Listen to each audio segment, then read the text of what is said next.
used to bag work about an apartment 5B.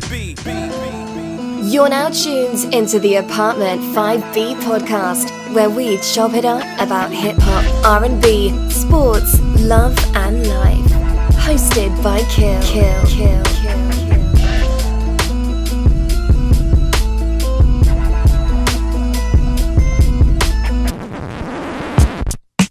Watch out now.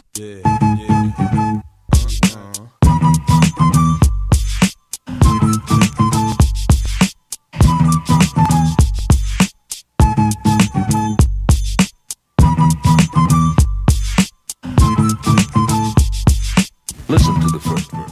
What's good? Y'all tune Apartment 5B podcast hosted by your man. I got my squad up here in effect. My mom's raised me right, so we're always going to start with ladies first portion. What's going on tonight, miss? How's it going? Everything is great. Vegas, what's good, man? What's up, man? Chilling, man. I gotta talk loud and shit. Niggas can't hear me, right? Nick, what's going on, fam? Ready to get it rolling? All right, burn out the ATL. What's good, brother? Man, I'm glad to be here. All right, no doubt. I got my man DJ Rec One back in effect with us. What's going on, Rec? I'm in mourning, man. I'm smoking a cigar, drinking some Ciroc, man. I'm in mourning.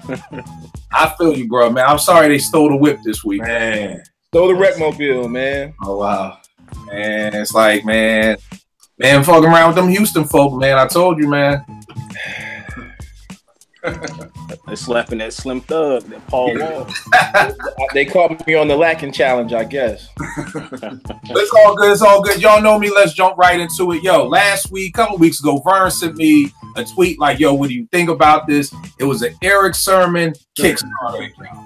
And I'm just sitting here like, dog, I got so many feelings and so many opinions about Kickstarter. Interested to know how other folks feel about well-known artists using Kickstarter and things like that. So let's start off with the first time that I heard of a well-known group using Kickstarter, which would be De La Soul. These dudes raised $600,874. More than half, almost $500,000. They had 11,000 backers that supported this album. They and the thing for Kickstarters, for people who may not know, you know, it's a funding website.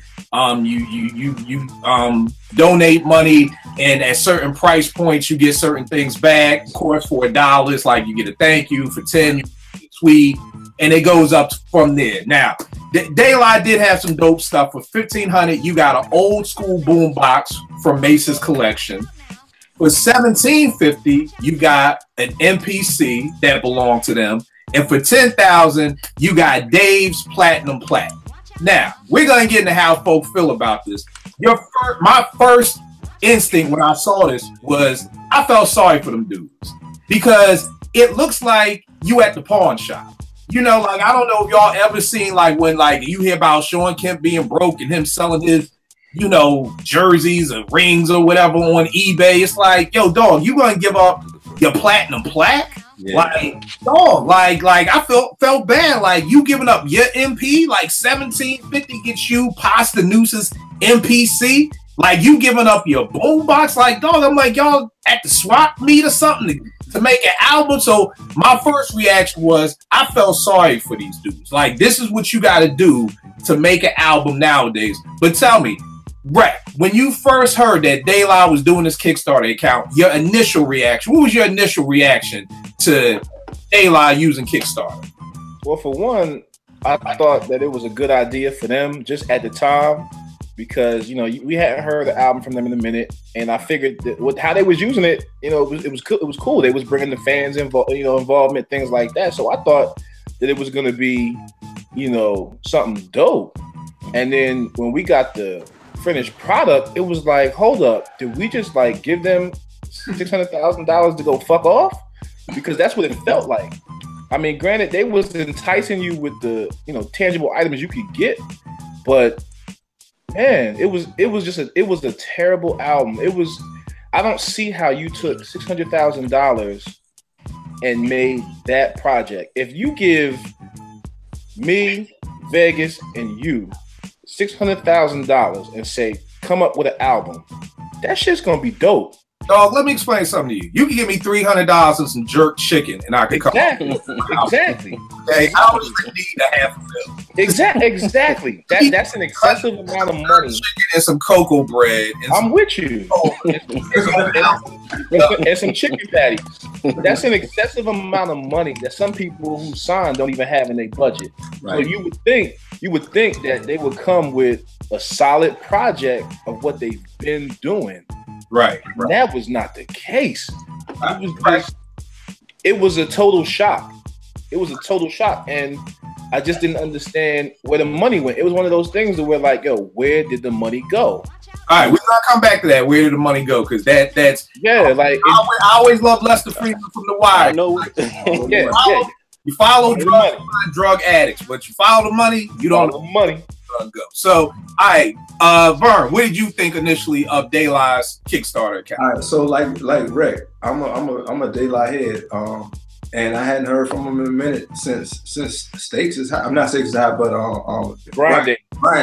Now keep in mind, Grind Date was 2004. Yeah, and the Anonymous Nobody was 2016. So we talked 12 years. Over a decade. Yeah.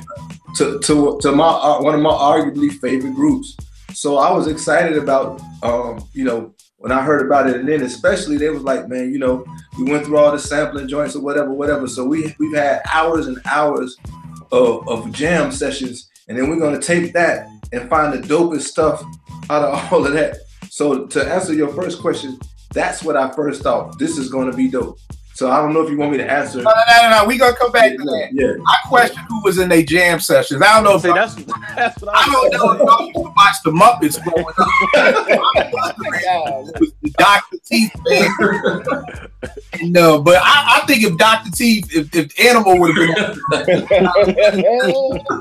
so them niggas could have called Jim Henson to get my man in there with the old girl with the bass. Animal would be on the drums and could have came up with a better session than that. Vague, you still looking too hard, man. Man, Brooklyn, tell me, how did you feel about this Daylight thing? Vegas don't smile, y'all. If y'all ain't know, there's nobody smiling. Rock him to the core. What did you think about it? What did I think about Daylight Soul? Well, the initial, you're seeing, oh snap, Daylight is on Kickstarter. Because kind of prior to that, it was like more for like independent. And let me define how I'm saying independent. What I mean by independent is like somebody like me in Vegas doing an album. I'm not talking about somebody who's had a major deal for 30 years and now they're independent. Before that, Kickstarter was like for like up and coming. Yeah. Daylight was like one of the first that I saw that was like, oh snap, like this is Daylight Soul doing crowdfunding.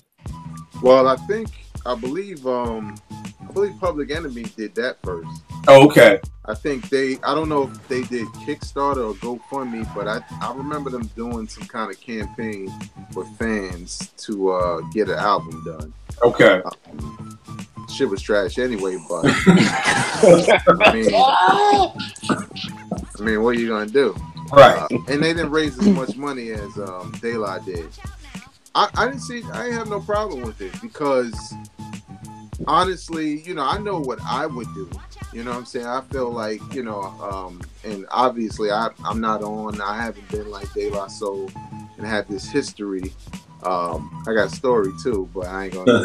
Yes. I think I told it before. Here's the thing. I told it before. Here's the thing. I love Daylight, but I'm not like they're not one of my top 5 groups. So you can tell me they ain't write any rhymes if that's what the story is. No, it ain't about rhymes. Right. But it's off topic though. All right. But I didn't see a problem with it because to me it seemed like they were the type of group where they couldn't get something done without some kind of financial backing. You know what I'm saying? So I think they were just accustomed to having that label behind them, that machine behind them in some ways. Grind Date might have been an album that was like rough to put out, you know what I'm saying? And maybe they just saw the GoFundMe thing as an opportunity, and the amount it made really surprised them. You know what I'm saying? But to not get into the album and all of that, I didn't have a problem with it. You know what I'm saying? Because I figured they have a fan base, that may not be as big as it was, and they still want them to make music. And if they're still capable of making music, but they don't have the same backing, then why not? You know, why not let the fans, you know, make the album come true? Now, what they got, that's right. We're gonna talk about that. Portia, what did you think?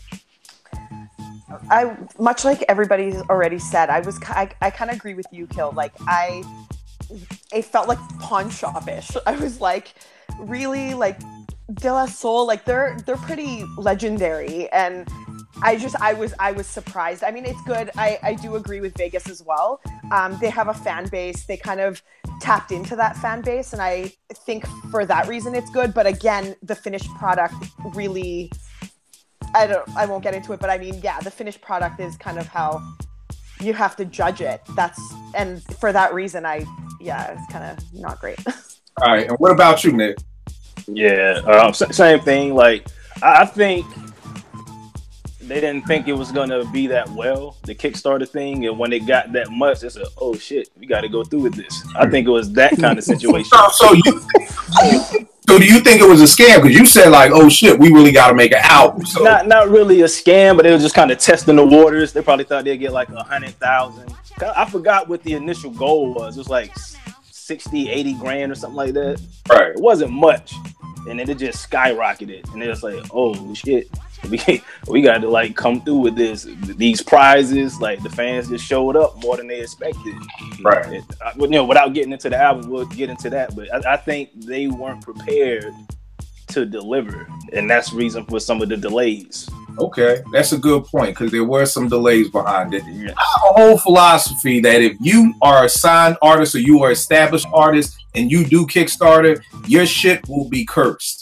And I'm dead ass because anybody who's on this list, shit was whack. You know what I mean? And if you have $600,000 and you are De La Soul, you need to come up with something dope. Like you really need to come up with something dope. All right, let's just do this. Do we all agree that the album was trash? Are we all? It was basura.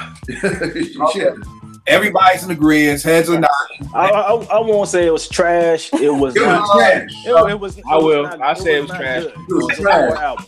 It's at the back end of the catalog. How you say, man? Basura. Hold up. The back end of the catalog. So it's at the. To me, it's the worst De La album. Yeah. All right. When's the last time you listened to it? Right. Yeah, that week it came out. Okay. Hey man, this is my litmus test. Anytime 2 Chainz has the hottest verse on a De La Soul album, that's a problem. Come on, man. Yeah. Now, yeah, thank you for that because we all talk about Pasta Noose. I know MCs who hold Pasta Noose like in a top 5 category of all time. So you're right. When I heard there was 2 Chainz, or first of all, I'm seeing the lineup and I'm like, wow, okay.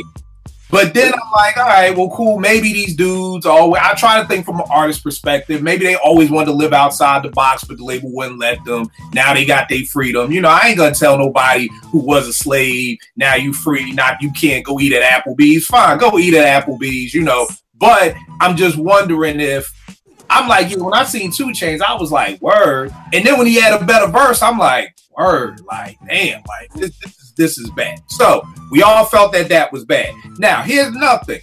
Did y'all know that Spike Lee had a Kickstarter account? Mm-hmm. Yeah. Okay. For one of them movies he did. I ain't never seen the movie though, but For the Sweet Blood of Jesus. Okay. I remember the movie, but I didn't see it. All right, now here's the background on that. Spike Sweet Blood of Jesus. This dude raised $1.4 million. $1.4 million with only 6,400 backers.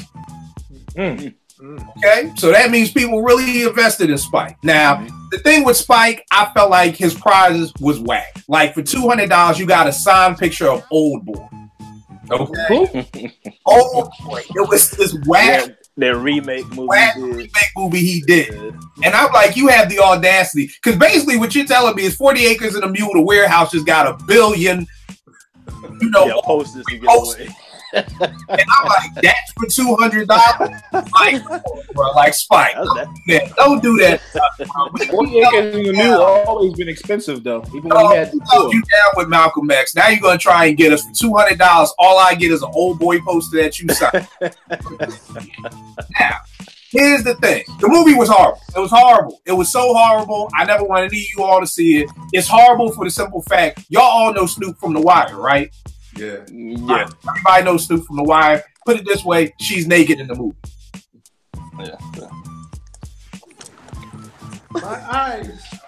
You once you see Snoop naked, you never see life the same again. Like it's that bad. I think Spike's a little pervert. What's the last good Spike movie in your opinion? Man. The last good Spike movie, in my opinion, that was how I define a Spike movie is written by Spike. He Got Game. That was 1998. 98? Wow, really? That long ago? That long ago. I mean, because here's the thing: the 25th Hour, which I love, was a book that Spike did. Okay, that's the movie I was about to go to. And I don't consider that a movie. Like, I love the movie, but I love the book. So the joint that he did with Denzel, Inside Man, yeah, just directed that. Okay, okay, that was a remake too. Yeah, but I believe that his lane is documentaries. Like the documentary he did on Floods. Yeah, that was dope. What he did with behind the scenes with Kobe was dope. Yeah. I really believe that's his lane. He needs to stop making movies. Chirac was horrible. Yeah, that was tragic. Never seen it. Oh man, put it this way: don't do it. Nick Cannon, gang leader. So there you can just start. They rhyme in the whole movie. So, and I love Spike. Y'all don't understand. I think Spike in the 90s was such a piece of hip hop culture. I believe he was just as important. I love Spike Lee. So it pains me to say this. T surprised me with tickets to the Garden once. We drove up there to watch him play the Sixers. I seen Spike. I yelled Spike. He turned around. He said, "What's up?" I was happy as hell. Made my birthday. I hate saying this about Spike, but it's not there. Did any of y'all know that TLC had a Kickstarter? I didn't know that. Yes. Okay. Yes. But I ain't heard of the TLC album since what was the one, the red cover? Crazy, Sexy, Cool. Yeah, that's the Scrubs. I told you, Scrubs. I blame them for the traffic in Atlanta, so I ain't fuck with TLC.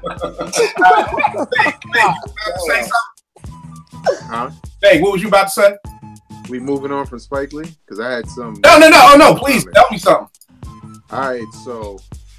Well, I think for the viewers, we need to let them know that when people support a Kickstarter, they support the idea, not the finished product. So regardless if we like it or not, that's not why people gave money up. That's why they not. That's why they didn't. That's not why they raised the money because of the idea. You know what I'm saying? Now, the finished product is a different thing. So with Spike Lee, I supported that movie. Number one, because Hollywood would make it. You know what I'm saying? When given the money to make it, I should say. And I'm in support of black films that aren't the usual tropes. Being comedy, slave movies, civil rights movies. All the movies they've kind of worn out over time. I'm more in support of just different movies. Movies that may star a black cast, but can be played by any race. You know what I'm saying? Something like, for example, like Bernie Mac's, what is it, Mr. 3000? Yeah. Like that. That could have been played by anyone. You know what I'm saying? But when you watch the movie, it wasn't a black movie, even though it had a black lead. You know what I'm saying? And it was good. So that's what I felt when I read the synopsis. I was like, oh, Spike has his idea. This is kind of unique. It has a little African heritage and tying in a little horror with it, not too heavy. So, you know, me and the wife supported it. Not for no damn old boy posters either. Like, nigga. What's that behind you, Vegas? I see that poster, man. Yeah, right. That's me in that poster. Signed by me. But nah, like, you know, like $35 or some shit like that. You get a t-shirt, whatever. So we could download and watch it. Now, when we watched it, tell me about how you felt when you watched it. I didn't feel like I was robbed because I was supporting the idea and the cause of a lot of black films and scripts get turned away. You know what I'm saying? For not being the same shit. So I felt good about at least supporting that idea. No doubt. The movie was terrible. Right. You know what I'm saying? The movie was terrible, and the Snoop scene. I mean, I think I said to you before, Kill, like she got a body like E.T. Like if y'all seen that shit when he ain't got no shirt on. Damn. God. Hold up, who got a body like E.T., Veg? I'm not exaggerating. Ask Kill. He saw that. Yo, bruh, I'm telling you. Oh, you talking about Snoop? Yeah, Snoop. I'm telling you. You will never want to see another naked woman in your life. She got a body like E.T. Yeah, yo, let me. Oh. And this is the thing. Even before she got naked, it was a simple fact that I knew she was in it, but she plays a prostitute, and you know she's clearly a lesbian and everything that she does, and you know, kind of hood or whatever. So I just automatically assumed she was doing that.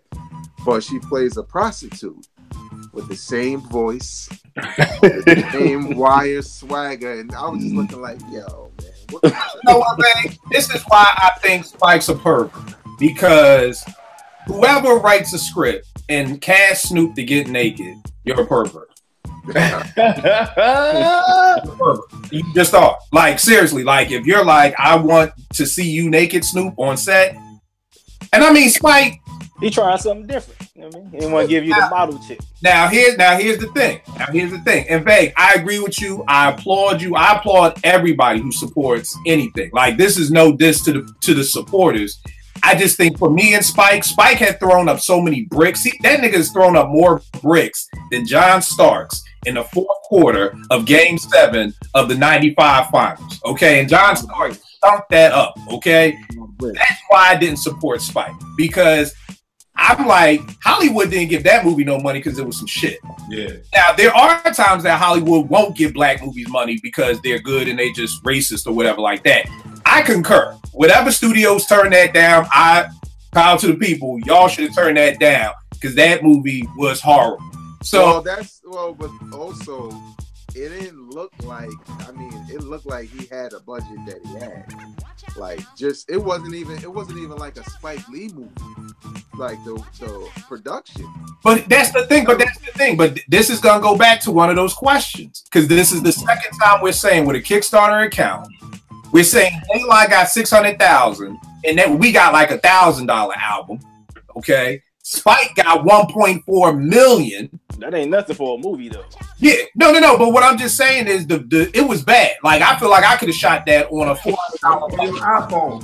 Pretty much. I just shot it on my iPhone. So again, I'm questioning where that $1 million went to. Maybe Spike spent about 400, but there's $1 million missing. Taxpayers' money, and I'm just showing y'all the themes that are coming up here. That people are getting a lot of money and putting out very subpar product, where most people are always talking about, well, the product was subpar because I didn't have enough money. You know? Usually the back end, it's like, oh, that album was whack. The label only gave us 100,000. Well, this time y'all had 600,000. Y'all had the biggest budget De La probably ever had in their life. But Kickstarter still takes off the top, like they still take 5% total, and then the people still have to give 3 to 5% for the processing fee. So they don't get the raw amount. They raise that because they have to disclose that, but they don't actually get that. So now I'm not. What was Spike really working with? What was De La really mathematical genius? So out of like 600,000 with all those percentages, what do you think? If De La's final product was 600,000, what do you think they walk? I mean, 600,000 for an album is astronomical amount of money. Even if they had 300,000. Like, what do they do with it? Right. I don't know. But for a movie, when you take 10%, that leaves him with nothing. That's why he had someone who looked like E.T. Because again, I'm sorry. Nah, that's not an excuse, man. I know some chicks in the hood. You could have gave them like, oh yeah, for a Spike Lee movie, some Jordans, and a bag of weed. I know, but no, that's a great point, Portia. That they don't give up. But I just want us to stay with the themes here. That it's a lot of money, and we're getting something. We're getting something. So far, in our opinion, because De La probably thought that shit was great. And you know what? You're 100% right, because I'm sure they'd be watching this like, but we were nominated for a Grammy, which don't mean shit. Correct. So I'm just, but that's always going to be people's reasoning behind it. Like, it was a whack album, but yo, we had Estelle, we got nominated for a Grammy, Pete Rock did a track. Even that Pete Rock track, I'm like, damn, Pete, was you playing a joke on them? Like, that's what they got? But you know what? At the end of the day, maybe that's what they picked. Now, TLC had an album. They made $430,000 with 4,200 backers. Keeping in mind, Daylight made $600,000 with 11,000 backers. TLC made $430 with only 4,000 backers. Now, I intelligently can't speak on this TLC album because I don't care. I didn't want to listen to it. I never heard it. I actually just saw the video for the first single the other day on VH1 Soul, and it wasn't bad, but who cares? So did anybody up here hear the TLC album? No. It was the song from that little biopic movie. Was that the song Meant to Be? Maybe, bro. It might have been on there. It might have been on there. Yeah. But I know the thing with the TLC is that they were so behind schedule that they were actually getting in trouble with Kickstarter, because it's like, yo, you supposed to get this thing out. Like, people are feeling like you robbed them or whatever. You know what I mean? So I still want to speak intelligently, but I will go out on a limb and probably just say this TLC album was whack. Because, who produced it? Like, who was? I don't know. Veg, you disagree? You think it was dope? I didn't hear that shit. Yeah. No, I'm saying when I said no, I'm sorry. When I said I'm going out on a limb and I thought it was whack, I thought you made it look like, nigga, you don't know. It could have been dope. No. I didn't hear it. I was wondering if like out of Spike Lee, there could be expenses in there we don't really know about. Same thing with Daylight. They tried to make it bigger and spend. You could see where they spent some of the money, because I'm pretty sure Snoop Dogg and Usher. Yeah. But with TLC, we know the points they got as a group. You know what their royalty checks look like. They spent that money on fucking bills. Yeah, no doubt. I feel you. I'm just I'm keeping this all in line with maybe how we have to look at funding known people, because we're getting subpar stuff back from them with this big money. And last but not least, we have Erick Sermon's new album. So far, I think it's done. He's had only 589 backers, but he's made $62,000, which is pretty good. For $1,000, this is what makes me feel like I'm at the pawn shop again. For $1,000, you get a platinum plaque. Like, I don't know. Yeah. Like, yo, here's the thing. I remember Gangstar. I remember Premier being so hyped when Moment of Truth went gold, because he was like, we finally got our own plaque. Our own plaque. Like, he was like, I got all these plaques in my studio from everybody else that I did. I always wanted one for Gangstar. Like, yo, you're giving up a platinum plaque for a G? Like, what you gonna say, bro? So did they make plaques for people, or they giving one of their platinum plaques? That's what I'm about to say. You can get one made. Well, you know what? That's a good question. They probably could have had it made. Because I'm assuming you're getting one of them Def Squad plaques, and you're absolutely right. Maybe you're not. They're just getting a platinum plaque made for you with your name on it. Like, when, no, I'm saying, like, when you can get a Sixers jersey and put Kilpatrick on the back. It just said, yo, you gonna get a Sixers jersey. Now, I'm assuming for $1,000 it's gonna be a Ben Simmons authentic. I could get Kilpatrick on the back. For $2,500, you get to sit in the studio with E, and you get lunch with him. For $5,000, you get lunch.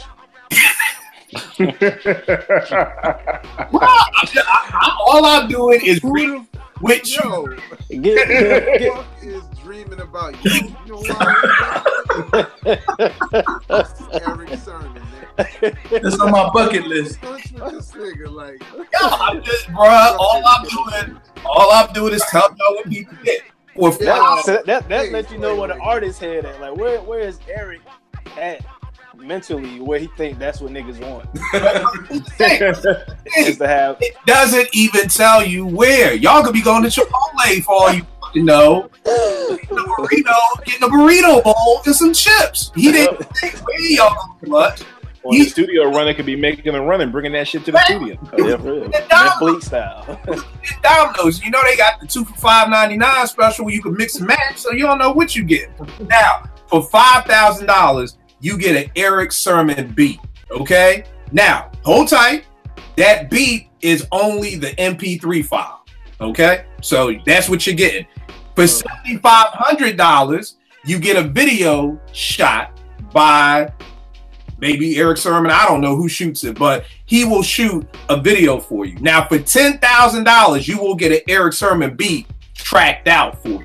So now this just ain't the MP3. You get the individual's tracks broken down so you can go in the studio and mix it. Anybody want an Erick Sermon beat for $10,000? Not in 2018. Yeah. That says a whole lot, man. 93, 94, 92, somewhere in that range. Fuck yeah. But he would have never done that in 92. For that 10 stacks, like they stole my truck.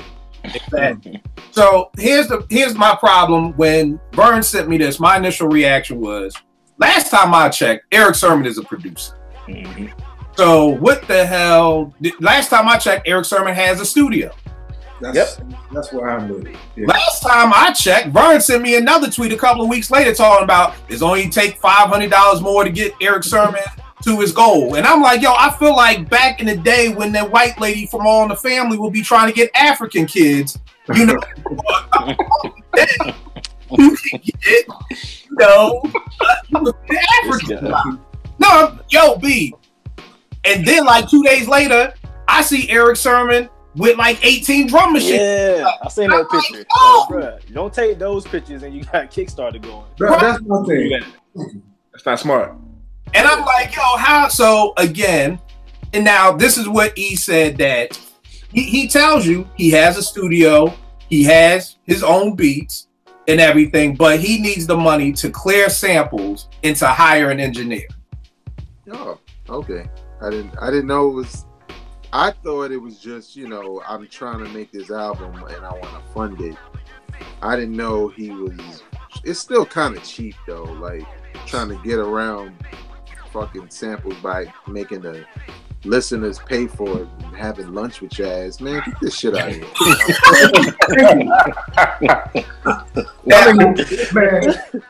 Now we understand why he Paris drove a Corvette, he drove a Samurai Suzuki. Because you are horrible with money management. Dude, you've been in the game for 30 years. Yeah. 30 years at least. Dude, go sell a machine. Go sell a car. I don't care, man. Go sign a deal with a label, but don't ask me for no money. Yeah. Now here's the problem, because somebody watching is gonna say, well, a true fan would do fill in the blank. A true fan, I've seen that. Another fan, but a true fan would support, you know, EPMD, all the things that he's giving you, and blah blah blah blah blah. And I feel that. I understand that. And again, you know, for the people who support, this is no knock on y'all. I think it's dope that people are supporting it. I just think I'm always calculating the business side of it behind it. So it's like before, yo, what's up, Vic? Oh, wait, you finished? Yeah, you go ahead. No, I was gonna say, like, to that point, to people who say that, I would say, if De La Soul, Public Enemy, Spike Lee, EPMD, all these people I grew up liking, had a Kickstarter because they, you know, maybe they didn't manage their money right, they down on their luck, then I'll support. You know what I'm saying? Because to me, I feel like, well, hell yeah, I can't let this man or woman who I looked up to or influenced me in any way, you know, I don't know what they did with their money. I don't care. You know what I'm saying? I want to support them. But when you're trying to bait people with all these trinkets and shit, then that's when it gets a little fishy. You know what I'm saying? Where it's just kind of like, it sounds like every certain situation sound like he wanted to do something. He had an idea, but then he started looking at the budget.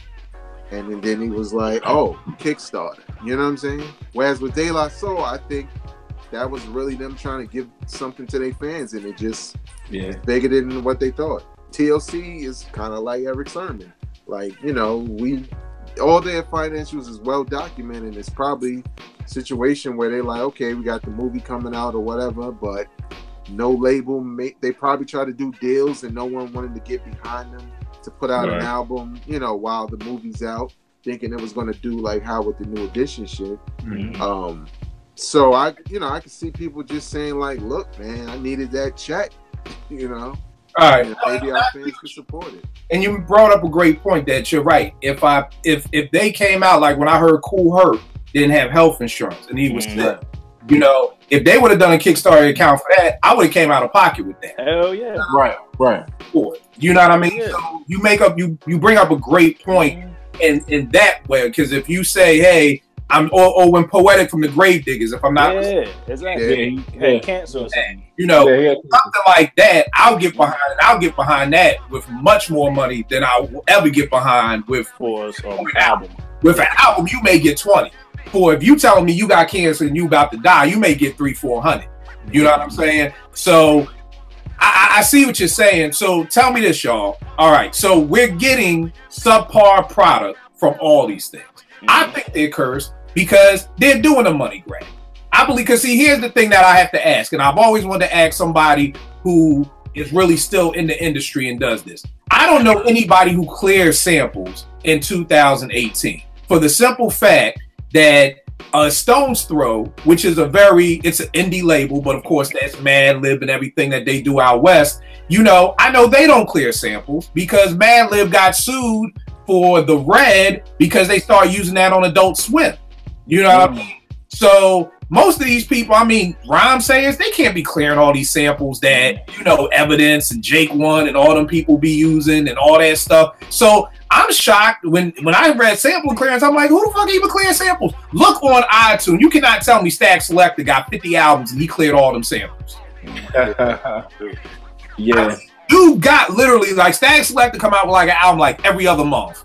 And there's no way you could tell me he clears all those samples. And it's on iTunes. I've gotten them. You'll get a cease and desist. You'll get a, hey, take this off the album, or we'll sue you, or whatever. And then you just take the shit down. Because at the end of the day, record labels always people want to sue a label. They want to sue the entity to get the money back from it. You know, you sue me, you just getting some records in the townhouse. You ain't getting much. And I don't even know if that's worth you hiring a lawyer and going to litigation.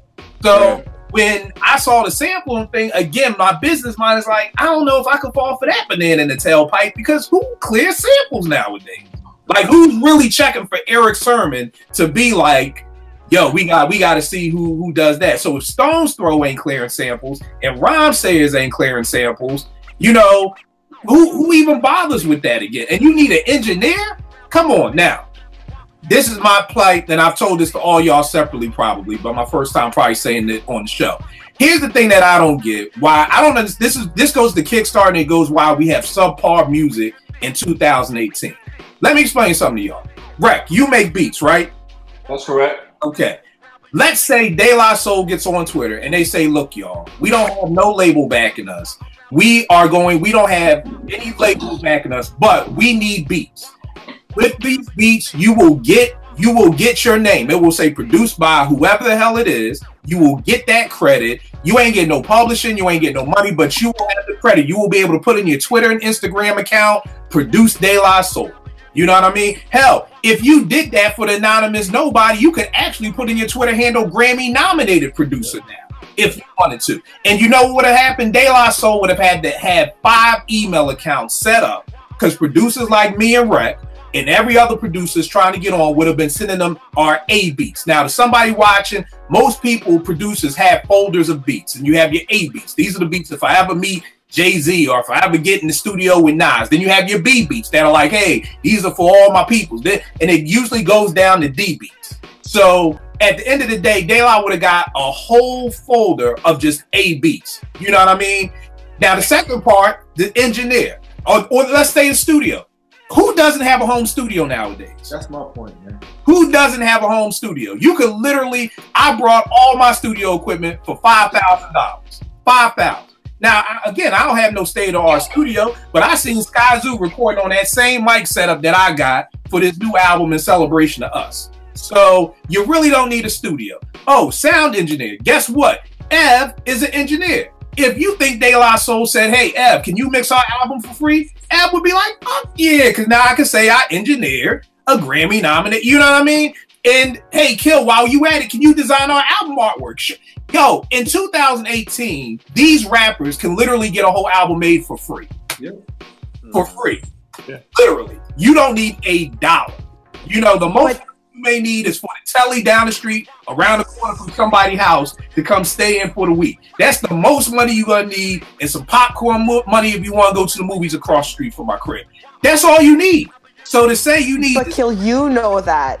But you know that because you're in it. Like someone like me, I'm not in this. So when I hear I need sample clearance, I know about sample clearance. I know that artists at one point, A, were sued, and B, need to get sample clearance. So I'm like, oh, that's legit. Yeah, he definitely needs money for sample clearance. Now, obviously, I'm on social media enough to know how people just, you know, ask for whatever and then somehow just magically get it from whoever. Right. So...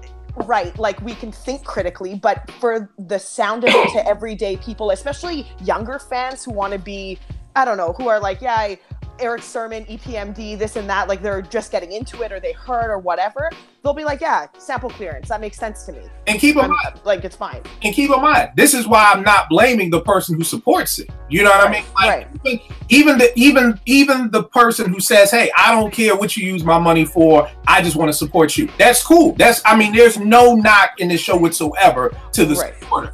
I'm talking about the people who are asking. Now, I'm wondering because I'm not that smart. Like, come on, y'all. So I'm gonna have to go out on a limb and say, De La, people know that, yo, if I ask for a freebie, I can get it.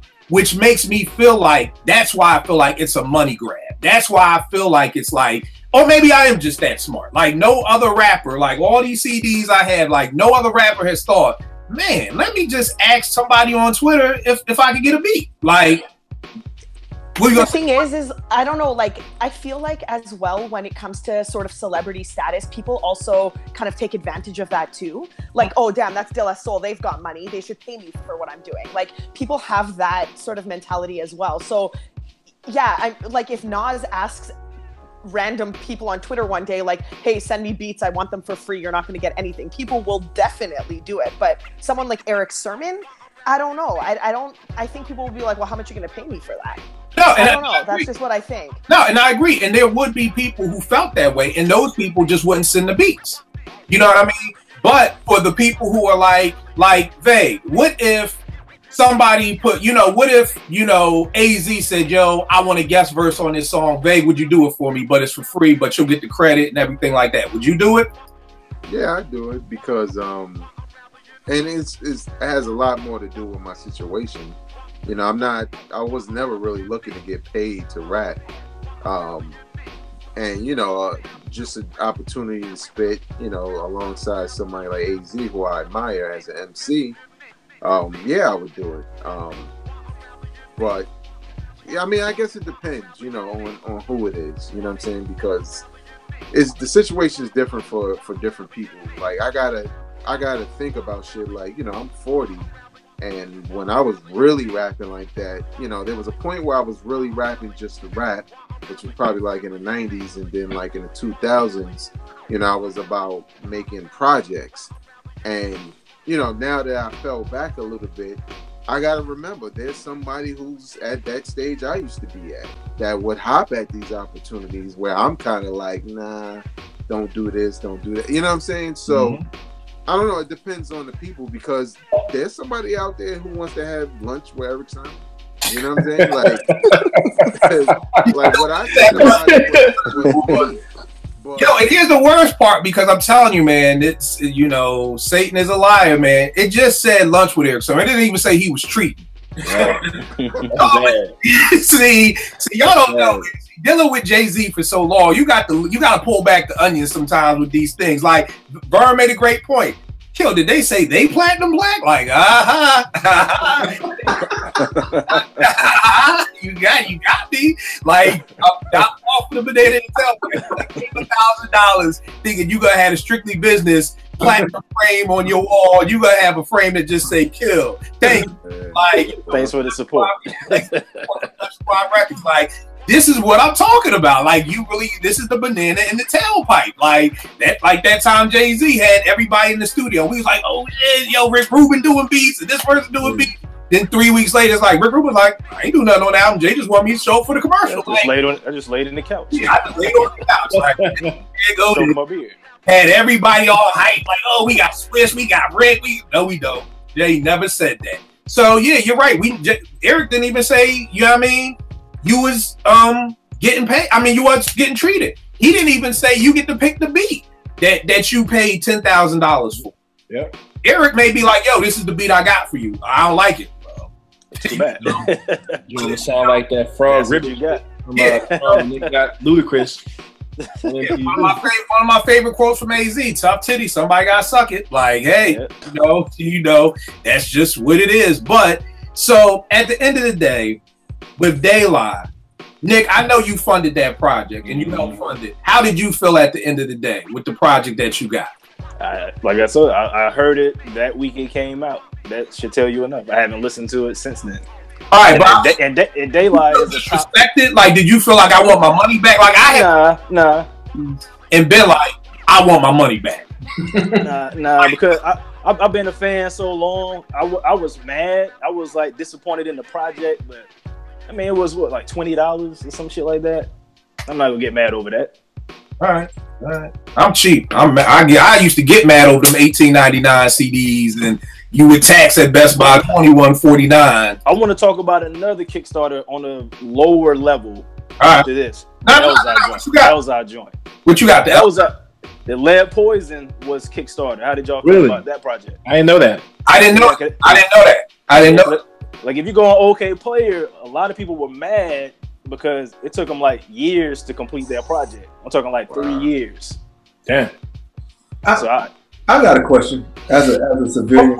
Hold tight for 1 second, bro, because that Elzai thing I didn't know. I would have looked up the number. Yeah, I think it's called Lead Poison. Lead Poison came out about 2 years ago. I know what you're talking about. I'm just wondering if it's what you said, Nick, like that.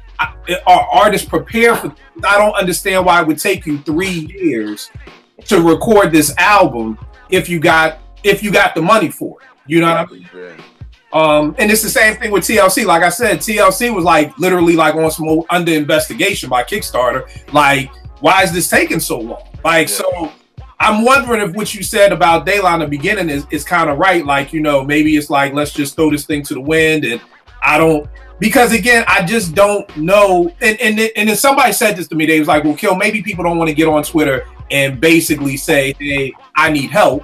But to me, that's what Kickstarter is. Yeah, that's basically what it is. Exactly what it is. To say, hey, I don't have a label backing me. I'm not saying get on Kickstarter. I mean, get on Twitter and say I'm broke. You know, I can't pay my mortgage. I'm just saying I don't have any label backing me. I don't have the money to come out of my pocket to pay $5,000 for, 10 tracks. So, and somebody was like, well, they don't want to ask. But I'm like, you're asking for Kickstarter. Exactly. It's worse. And to me, it's a little bit worse because, again, and Porsche, I feel you 100% that they would not in a Vegas realm. It's like, here's a story. One of my friends who was a producer, Jay wanted a beat from him, and he was like, nah, pay me. Like, you're Jay-Z. And this is like Jay-Z Black Album Jay-Z. Mm-hmm. And Jay-Z was like, well, nah, I'm not going to pay you because I'm Jay-Z and I make producers. Like, look what I did for Justin Kanye. Like, I took two nobodies and now they're, A-list producers. And my man was like, nah, you trying to play me? Nah, I'm done. I'm not going to do it. Whereas in my position, I'm like, yo, this is Jay-Z. This is going to help me sell other tracks when I'm able to tell you I did that beat on the Black Album or I did that beat. But like Portia said, people, look at it two different ways. So I totally agree that there are going to be people that's going to be like, nah, I ain't giving nothing up. But I do know that there are going to be other people that are like, for me, I let De La Soul come and record here for free just because I love De La Soul. Like, I'd be like, yo, I get to kick it with De La Soul for like 3 weeks. Like, free, like, it's crazy. We gonna say. Another thing about the album, that live band jam session thing, that's when I got worried. Cause I was like, I don't know if I like that idea. Okay. Cause I thought they was gonna work with producers, but when they said we're gonna do the live session and pull from that and sample, I was like, I don't know. Yeah, I feel you. That was like the first red flag for me. I feel you. What are you gonna say, Vern? I just had a question as a civilian. Okay, I love Erick Roberson. He's like the independent king. Makes album after album, does well with his touring and stuff. Fonte and Nick and them, the Foreign Exchange, they don't have label backing, but they constantly putting out dope projects. Matter of fact, Fonte dropping one at midnight tonight. Yes, sir. Hell yeah. How much does it really cost to make an album? I don't know. It depends. I mean, like if Erick Roberson isn't sampling and you got a band, I mean, whatever your band is going to charge you to be the session musicians, you know, like I don't really know how R&B dudes get down. I don't really know a lot about Erick Roberson. So like if we use somebody like if Erick Roberson plays everything, well then that's like Large Professor producing for himself. Gotcha. You know what I'm saying? So you really like Lenny Kravitz, great example. He plays everything. So, you know, he'll record the drums, then he'll come back, do the bass, do guitar. So all he's going to have to do is pay for studio time, which if you have your own studio, then the cost is nothing. Now, if you're just a regular MC, like if you're Vegas and you're like, hey, you know, I don't have any major funding, then the best thing to do is probably, like I've done this to people like, yo, if you dig what I got, like, can you invest in me? Or like, can we do some type of trade-off or a barter system? Like I'll drop a verse on your album or, yo, I got a person who does this. I would be trying to hustle, right? You know, and I always tell people that, like one of my homeboys, I wanted to get a video shot for my man Finette, and he was like, nah, I can't do it, da-da-da-da-da. And I was like, well, you know, no problem. But in the future, yo, if you really like something, this is a way that you can invest in. You know what I mean? Like, yo, I know y'all don't have a G to pay for this video, but, you know, I really like what y'all doing. Yo, do me this. And this is my man from high school. I knew this nigga from high school, so this ain't nobody off Twitter I never met. I kind of like, dog, if we get on, you gonna be my videographer. Like, that's already said and done. I'm a rock with the people who've been rocking with me from day one.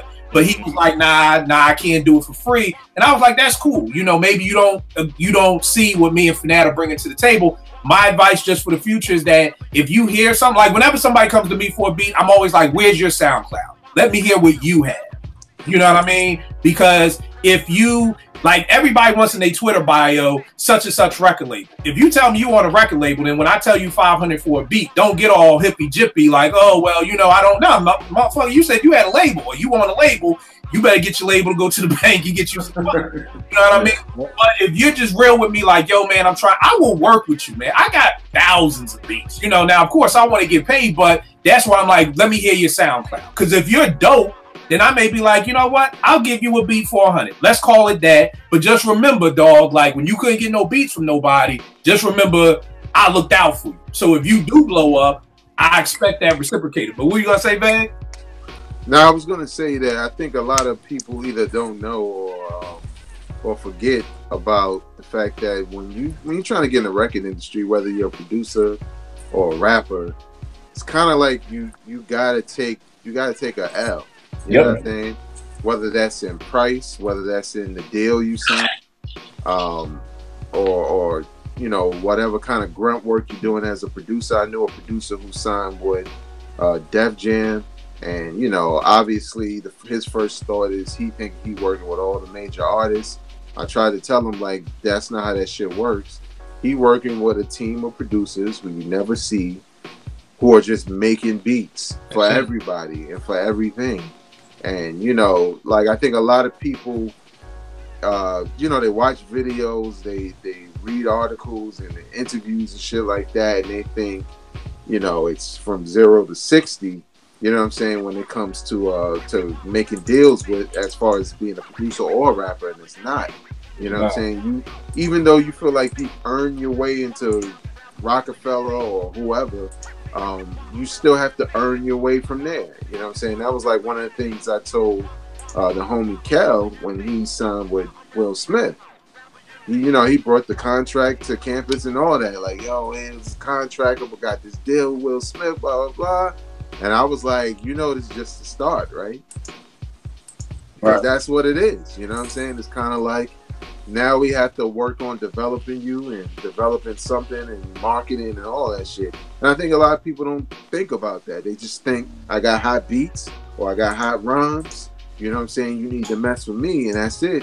But I do agree with you when you were talking about, you know, like you supporting your man and him supporting you, because quick example, like when I was coming back to the tri-state area, I had this idea, you know, I was going to come back and eventually try to be just a host and not work behind the scenes.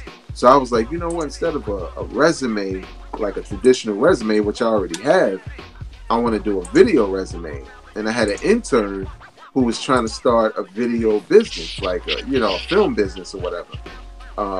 So I used him. I was like, hey, you know, you can produce this for me, which is something I need, and I don't want to pay anybody to make something extra elaborate.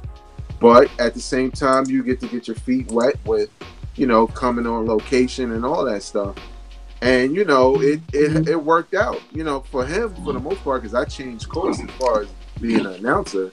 But for him, I mean, he got clients like Red Bull and all types of shit now. He has a bona fide, he dropped out of college. He has a bona fide business.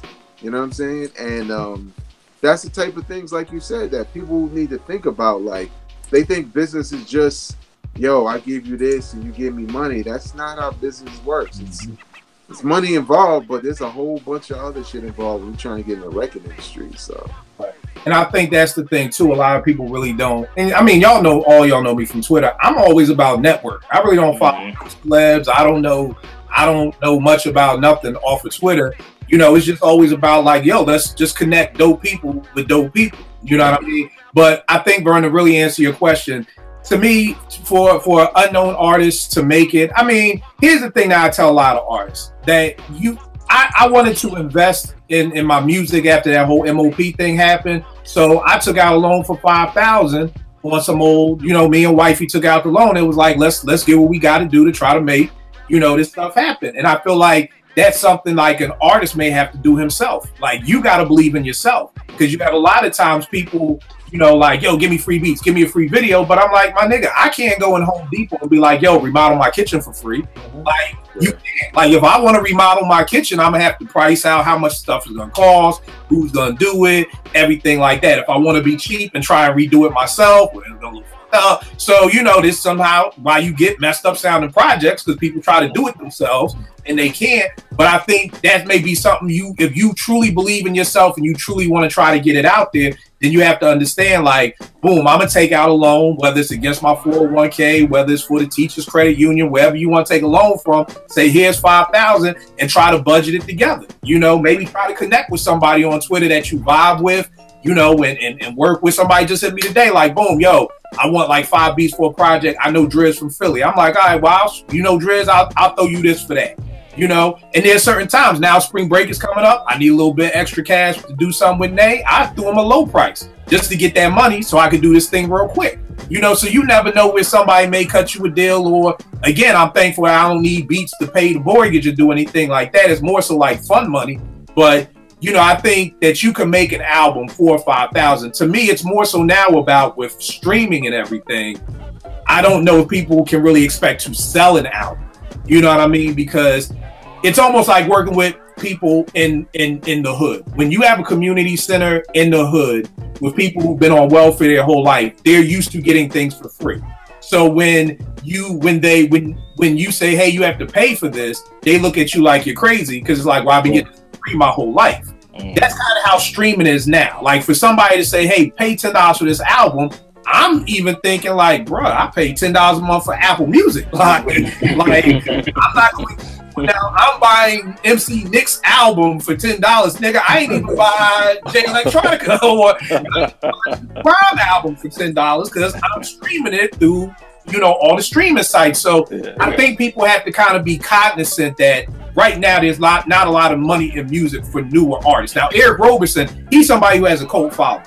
You know, he's going to sell out the Howard here in DC. He's going to sell out, you know, whatever's in Baltimore. He's going to sell out. So he has that cult following. But for somebody upcoming, it's one of those things where you got to really love this, you know, and more importantly, that $5,000 may have to go to the payola of the internet now. Because back in Ian Vegas's day, it was like, yo, we got to get on Hot 97. In 2018, now it's like, we got to get on Two Dope Boys. You know what I mean? And Two Dope Boys ain't free. Okay? You know, same way the radio wasn't never free. You know, you ain't hear Jay-Z played every hour, you know, on the hour, every hour for a year, because they funk flex really like Jay-Z. Nah, you know, I remember people from Blunt used to be Mike Geronimo's label, and they when they put out that Making Moves with Puff, my man who worked there told me, yo, we had to hit niggas in the head with vacations to play it. I mean, like, DJs were getting vacations to play that Making Moves with Puff joint. You know what I mean? So you got to have that budget, you know, to be able to pad people's pockets, because, you know, it'd be love if you could get on. I'll tell you this. I believe I have some very dope music. I believe me and Vegas have put out 3 very dope projects. And I'm not saying that because it's me or because it's him. I'm extra hard on my shit than I am on anybody else's stuff. I've sent it to everybody and nobody's posted. Two Dope Boys, Nah Right, you name it, I sent it to them. It's never got posted anywhere. Now I'm sure if I had a G behind those emails, it would have got posted somewhere. You know. So, you know, that to me would be answering your question, Vern, on how, you know, to me, you would need more money. I've told artists, me and Sider working on the album, he was talking about money. I said, bro, I believe in you. If we're going to do this the right way and it's me and you, I'd rather you put that money towards getting it out there. Don't worry about me. I'm good. I'll eat. You know, but if we doing this together, bro, whatever change you got, let's put that towards getting it out there. You know, whoever pockets we got to pad, don't worry about me. Look, I may see something, I may see nothing. But I'd rather you put that money towards that, you know, so because that's the real thing nowadays is, okay, you got this incredible album. It's mixed, it's mastered, it sounds beautiful in everybody's sound system. Now how you going to get people to hear it? You know, and then when you think about Bandcamp, I can listen to your whole album. And I don't have to buy it. And, you know, the people behind Bandcamp, which I understand because I've been gotten for CDs lots of times. They're like, look, we believe you should be able to listen to the whole project, decide if you like it, and then if you like it, then you can buy it. You know, but think of how much music wouldn't have gotten purchased in the 90s if I was allowed to listen to the whole project before I bought it. You know, yeah, like there's a lot of music that would not have been brought if we were able to listen to the whole album first. Like, okay, because I feel like because I do this, I support people. So I'm the type of person that I'll listen to your album on the streaming service, but then if it's dope, I'm gonna go buy it. But I don't think that's the average listener. I think the average listener is like, I got Apple Music, I'm paying $9.99 a year, I'm good. I never have to buy music ever again in my life. I think that's how the average person looks at these streaming sites. This is wonderful. I never have to buy music again. I never have to find room to store CDs and albums and all that. I'm good. It's in my iCloud. It's on my iPhone. Boom, I'm good. So I think that's the problem. So let me ask y'all this. And moving forward, since we've seen these people make great amount of money, put out whack projects, what do y'all expect from this Erick Sermon album? It's going to be featuring Redman, Method Man, Keith Murray. I think 2 Chainz is on it. It's going to be featuring a lot of people. Breck, we are talking about the E-Double, the Green Eyed Bandit. What are you expecting from this Erick Sermon album? I mean, I didn't know who was going to be on it. You told me that. And E is already one of my favorites. Red, you know how I feel about Red. Meth is a favorite of mine. 2 Chainz, whatever. But I hope 2 Chainz had the best verse on that Daylight. I don't sleep on 2 Chainz no more. Okay, but that's like the bar was so limbo. Exactly. That's like Isaiah Ryder being the leading scorer on the Timberwolves back in the day. Right. That's how I feel about it. So, I mean, for this album, if that's the case, I'm expecting it to be dope. But then again, I expected the Daylight to be dope when I got seriously let down. But so, I don't know. Here's the thing. Erick Sermon is producing it. See, with the Daylight, we didn't know what was going on. We're telling you, Erick Sermon is producing this album. So Nick said it best. It's 2018. Yeah, like what's the last 2003 when he's dropping music? It's a different era, and it's no telling what kind of influences that he's had in the last however many years to where he's thinking. Right, but that's what I'm saying. What do you expect? I'll say this. I saw his Rhythm Roulette joint. Joint was banging. Erick came up with a dope beat. His Rhythm Roulette was banging. I don't know. I'm going into it honestly with open ears, and I can make a decision once I hear it. I don't want to say I'm expecting, some Def Squad shit, because I could be totally wrong. I don't know what to expect. I'm not going to support the Kickstarter fund. All right, but if it's dope, I'll buy it.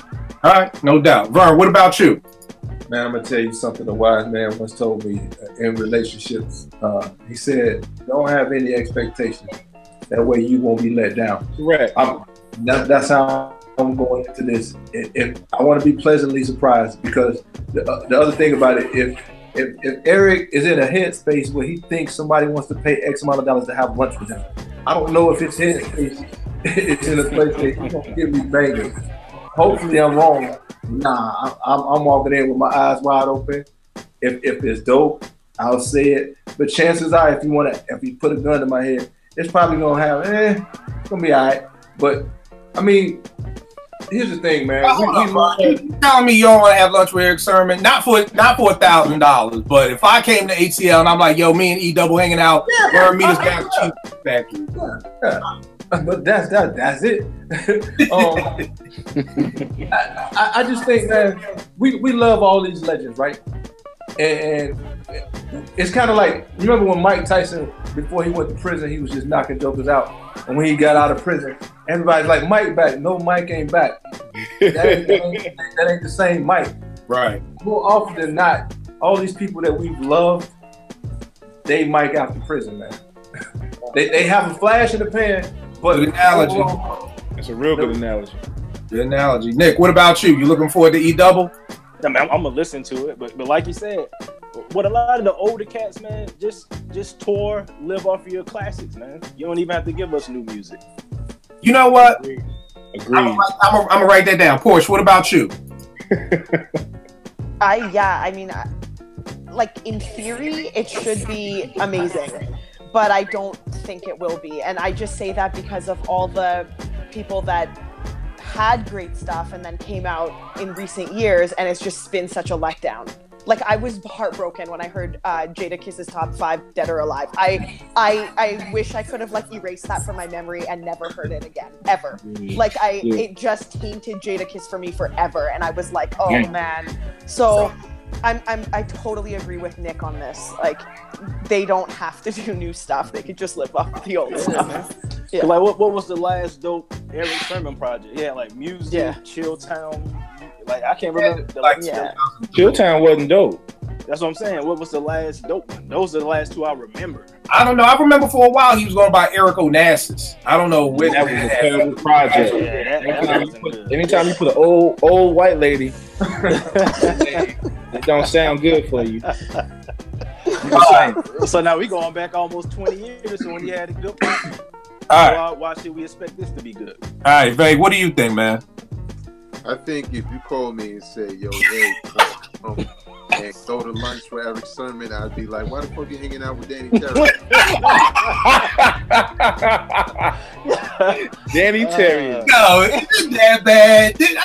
Yo, Erick Sermon is Danny Terrio now. Damn. Come on, man. I know you're from Brooklyn and all, but Erick Sermon is the equivalent of Eddie Murphy hanging out with Danny Terrio. If I saw you sit down eating lunch with Erick Sermon, I might have to keep walking, fam.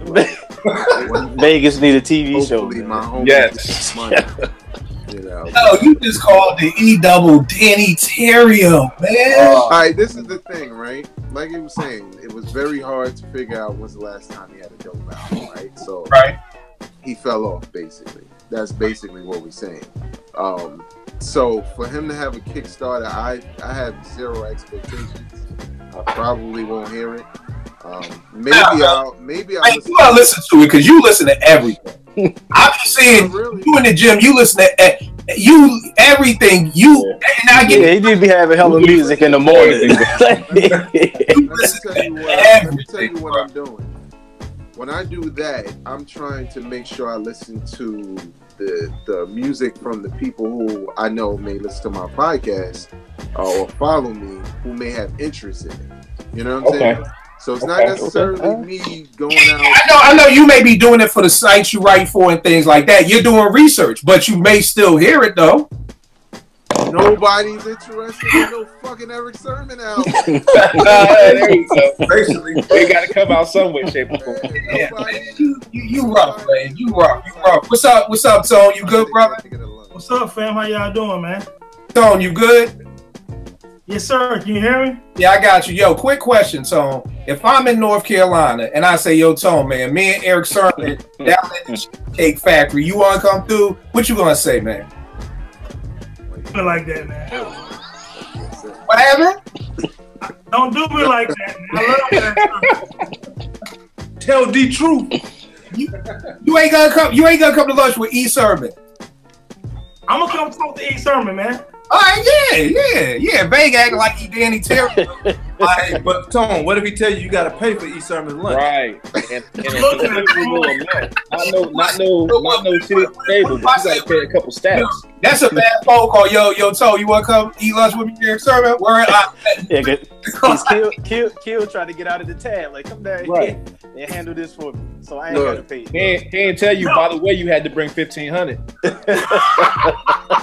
Yeah. Y'all should not just pay to break bread with E. Sermon, dog. Well, if you want, Sermon don't think that. You want to support his Kickstarter account is $2,500 to have lunch with E. Sermon in the studio. So, just in case you want to support, just know, bro, $2,500, and he didn't say he was treated. Now, that's crazy. This is a question that I had. Do we need another De La Soul album? Do we need another TLC album? Do we? These people who are on Kickstarter, are they on Kickstarter because, like Vegas said, they fell off? Because I've always wondered this. Did our parents ever feel like, I don't need another Temptation album? Like, I'm good. Like, the Temps did me well. I got my girl. I got, I ain't too proud to beg. I don't need another Temptation album. Did our parents feel like, okay, Gladys, we're good. Overtime, working, great. Stop. I don't need another Stevie Wonder album. I do not need it. I don't want it. I'm with Portia and with Nick said just tour. JR taught me that once. Sometimes people don't need to make music. You just need to tour. All the classics. So all these people, I don't need another Dayline album. I don't want to see another Spike movie. I don't want to listen to another TLC album. I don't want to hear another Erick Sermon album producer compilation album.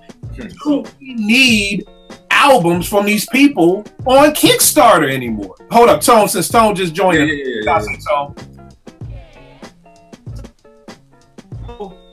So you said earlier about, you know what? There's great producers out there who would do it for free. Right.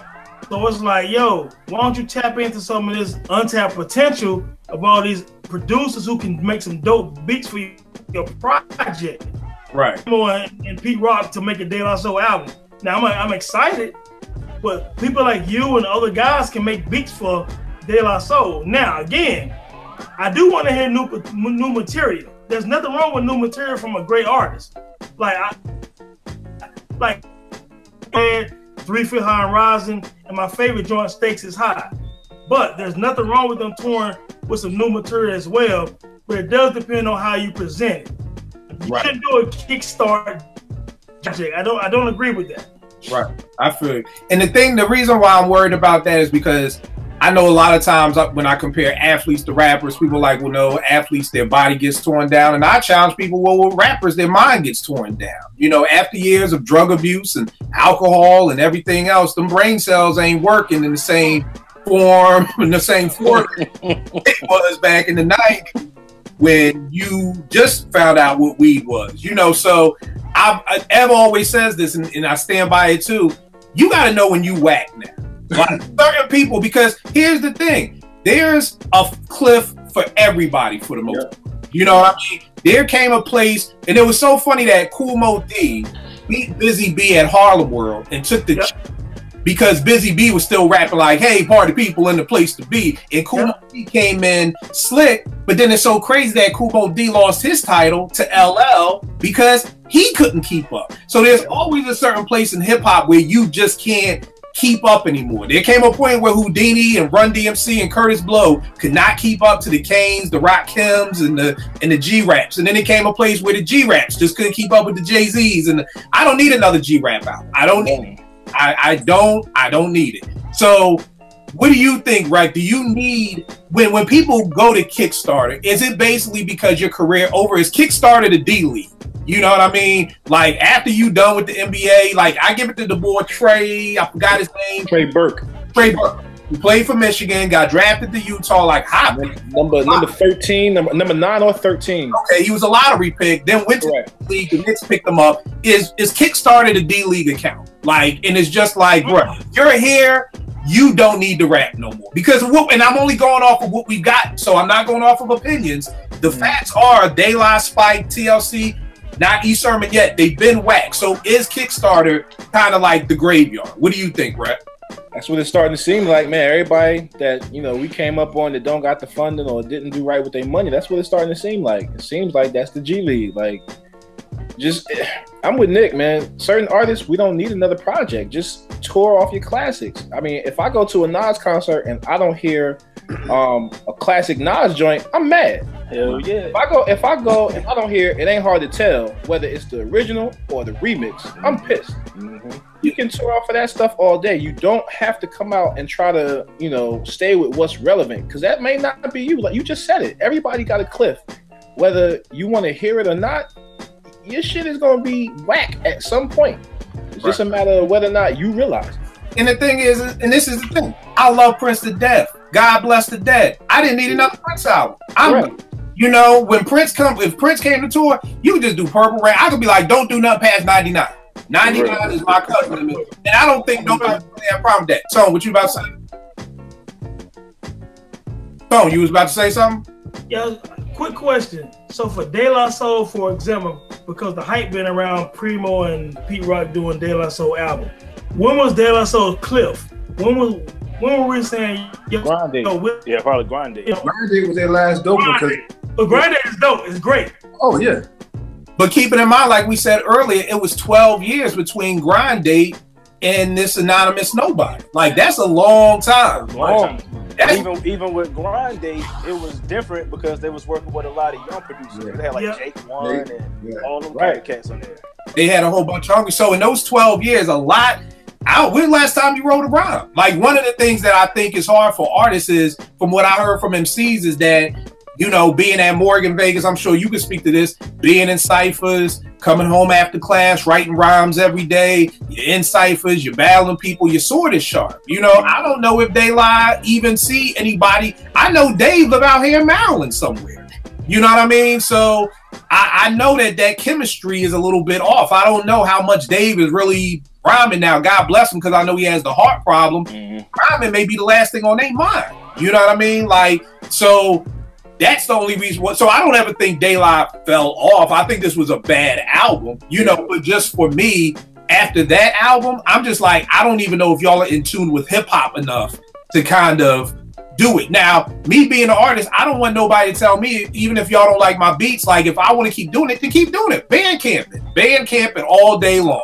Ain't nobody clearing no samples on Bandcamp. I love Bandcamp. You can charge $10 for the digital download. You can sell your physical copies. Bandcamp do it all. So you can Bandcamp it all day long. So I'm not in no way saying, well, Kill, who are you to tell somebody they whack and they can't make music? Keep making music. Just don't ask me to support it. That's all I'm Kickstarter. What about you? Is Kickstarter the G League? Do if you see, I'm scared now that if I see somebody on Kickstarter, I swear it's cursed. I'm like the Redskins. Change that name, y'all ain't winning nothing. So until y'all cannot, and I'm with Fab on this. Fab has a line on that Jason Freddy. If I'm hungry, I go hunt. I ain't doing no GoFundMe. Like, yo, I ain't doing no Kickstarter crap. Like, yo, if I gotta go out here and get 2 jobs, and like I said, if you believe in yourself, take out a loan. We take out loans for everything. We take out a loan for a car. We take out loans for vacations. I've seen people take out loans for some of the dumbest shit I've ever seen. If you believe you that nice and rapping, acting, dancing, whatever, take out a loan, take y'all classes, do y'all thing, and make your project. But what were you gonna say, Vern? I'm opposite in this fact. Y'all remember in the Matrix when when old boy turned on Neo and the chick was like, not like this. I don't want that to be my last memory of a freaking De La Soul album. So I'm hoping against hope that this is gonna be it. But after this, I'm done. Like I said, I'll just go back to Grind Date and go back up because they still do dope shows, bro. I mean, like the live performances. Crazy. Yeah. But man, if this flops, bruh, no more. Just give me Frankie Beverly before I let go. Put on your white coats every year, and we good. Nah, I feel you. I saw something today where they talking about Tribe has a big announcement to make on Monday, and I'm like, I don't want another album. No. I hope that ain't the announcement. For real. Life is dead. Yeah. I don't want Busta and Consequence to be Right. I want to start a new group. Call them the Tribe Called Weirdos. I don't care what you, but it's not. I don't need to see Consequence doing fight versus. Yeah, exactly. I don't care what it is. It may be a new album. They may be going on tour. No, they're not going on tour because Fife is dead, and I'm with you. I don't want Consequence doing his verses. Portia, what do you think is Kickstarter to G League? Yes, it is. Thank you. It is. It's straight to the point. Thank you. It is. Bang, I know you straight to the point like a Brooklyn stick-up kid. Is the G League now Kickstarter or vice versa? I don't know because watching sports and shit. Sometimes dudes come from the G League and they fit right in with the pros. But that's probably more so thinking about people who aren't like established artists, like De La Soul and shit like that. But I don't know, man, because in regards to De La Soul doing another album, it depends on what they fans want. You know what I'm saying? Because you gotta remember, it's like two layers of fans. There's legacy fans, like most of the people up there. And then there are people who are social media fans who maybe they were legacy fans, but now that social media makes your artist or makes the artist tangible now, where you can have conversations and go back and forth with them. So now the music and everything they do means a little bit more. So maybe they want the music, you know what I'm saying? And they don't care if it's not like what was in the past. So I think for like people like us, we like, nah, that's it, I'm good with the classics. But yeah, for the most part, like honestly, I stopped listening to De La a long time ago. Before Grind Date. Even though I liked what's that joint I really liked with the rock cocaine flow? Yeah. That and the other one though. The John Dilla did with Primo on it. Jeffrey Osborne. Yeah, that's much more. Like, I love records like that. But that album wasn't great. But you're right though. I saw them perform last summer, and actually, I guess this was a testament to that. The crowd was our age and older, who should know De La Soul. And when they was performing some of that new shit, and I'm not just talking about this last album, I'm talking about some of those other ones that a lot of y'all like, the crowd was dead. Yeah. When they went back to De La Soul is Dead and Stakes 3 is Feet High, and 3 Feet High, they had the crowd going crazy. So it's probably like you said, man, like you can release music for people who want new music. You don't have to make a big deal about it, but go ahead and do them classics. Because look at groups like Mint Condition. Like, them dudes is incredible. And I kept thinking when I was at this show, like, I don't even know when they had an album out last. You know what I'm saying? Mm-hmm. But it didn't matter. They sold out the whole place. And they, just like the New Edition, they sell out everything they go to. So, right. Now, I feel you. And I think that's how I was with Daylight. Because I really didn't mess with them 3 Bionics albums. To me, there was dope songs on them, but but not Project. I didn't mess with it. So probably after Stakes is High, all the way to the Grind Date is where I don't know. Nick, what about you? G League Kickstarter? Yeah, most definitely. Okay. Most definitely. All right. Yep. We'll see what Erick Sermon has to offer. We'll see if you're cursed if you do Kickstarter thing is accurate and we keep it going. I guess it can't be accurate. Well, you know what? I'm saying bigger artists. Elzai to me is not a big artist. I don't mind the Elzai almost on Kickstarter. Okay. Because I don't even know if Elzai ever really had a deal outside of Slum Village. And I don't mean a deal like you on mellow music group or some shit. Right. You're on a major label. Yeah. So, we'll see what it is. Tone, I know you're just getting in with us, man, but give them all the information for your site, man. Yeah, enter the dome.com, DADOME. I appreciate it. No doubt. No doubt. Right. Give them all your stuff, man. Oh man, SoundCloud is SoundCloud/JREC1. Twitter is @DJREC1, and IG is Worldwide Rec1. All right, no doubt. Vern, give them everything, good brother. Instagram VE Channel 10, Twitter V Channel 10. All right, Nick. Kill gonna post it up on Twitter and IG. Yo, did you change your IG name? Yeah, Starsky with the go. So Yeah. Yo, I'm sitting here trying to tag. I'm typing the voice. I'm like, yo, where is it though? Like, I don't even dude. I actually replied when you posted up the last Apartment 5B. All right. I be getting lost. I be wanting to tag people. I was like, yo, I ain't Nick. Get the left, man. I'm like, yo. Porsche, give them everything. IG and Twitter is @Cherchez-la-Porsche. All right, and Vay, give them all your good stuff, brother. You can follow me on Twitter and Instagram @VegasWorldINC, and you can check out my podcast, Hip Hop Now Podcast, on SoundCloud.com, iTunes, and Google Play Music. And if you need any radio drops for your mixtapes or anything like that, Vague is the one to go to, because you see how eloquently he says that every week. So I'm putting money in your pocket, brother. I got a new job, so I got to represent. Shoot, you know what? I'm gonna send you some drop scripts tonight, Veg. Y'all laughing. Veg about to get an email. Yo, Kill. Yo, what's up, Tom? Make sure we have a discussion about Tribe Called Quest, Beef, Rhymes and Life album. We got beef, son. Yes, we are gonna have everybody. If whoever is available, I was gonna say this offline, but we gonna get to it. Let's go offline. We gonna talk about it offline. We gonna talk about it offline. Y'all already know this with me. Kill 889 Instagram, IG, Instagram, Twitter. We'll make beats for food. Yo, we need more men reading out here. Me and Portia and my cousin Joanna are doing a book list. We got a book club. It's nothing but women. It's like 10 women. All right. I'll read, but like I'm all over the place with the reading. I know. I'm not even saying y'all. But if y'all know somebody who reads, I'm saying to the camera for the listeners, I need some dudes to hold me down, man. I need to hold me down. We got no book right now. The book of March, which we're gonna be doing, is The Art of Not Giving a Fuck. And next month was Portia's book, Born to Use Mics. I don't want to say who has a part in it because so many people I know hate him, so I don't want to. It's just about Illmatic. I'll just say that. It's a book about Illmatic. That's the book.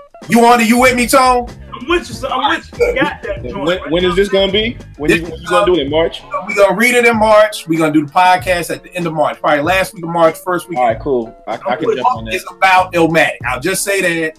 I don't want to say the author's name. So it's called Reading Nas's Illmatic. Yeah. There you go. Yeah, that's what it is. Because when I say the person's name, everybody gets pissed. So I got you. Yeah. So thank y'all. I'll check y'all next week, y'all. Dope show.